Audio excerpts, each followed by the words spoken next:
abakinnyi uburyo bagaragaje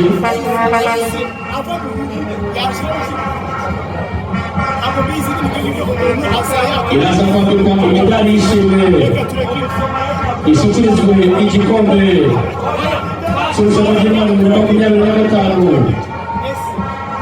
nanone iza gushyikirizwa miliyoni 6 z'amafaranga y'u Rwanda.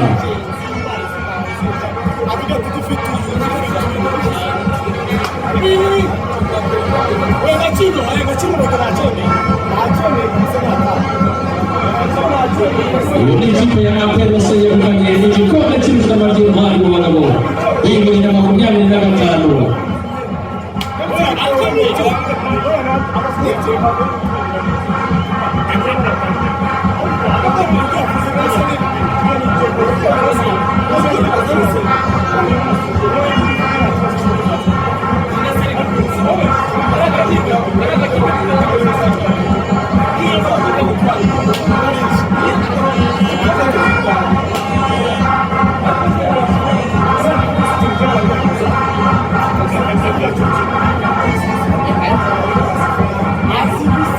Ikipe ya PFC ikibuye gukora ishingirwa ubuye gukanye irushanwa ry'igikombe cy'intwari 2025 turubuze gusaba kapiteni aza gusubira inyuma kugira ngo ashyikirizwe igikombe begukanye cy'irushanwa ry'intwari 2025.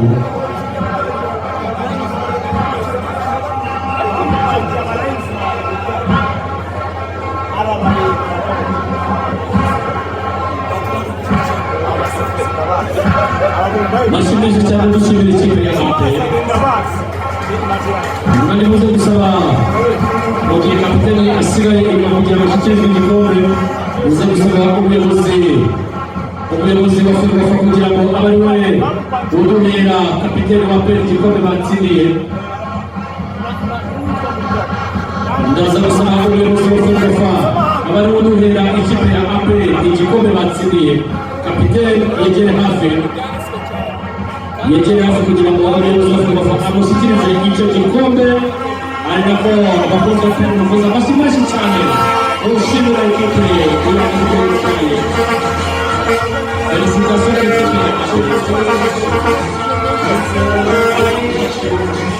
amashyi menshi cyane ushimira ikipe kugerageza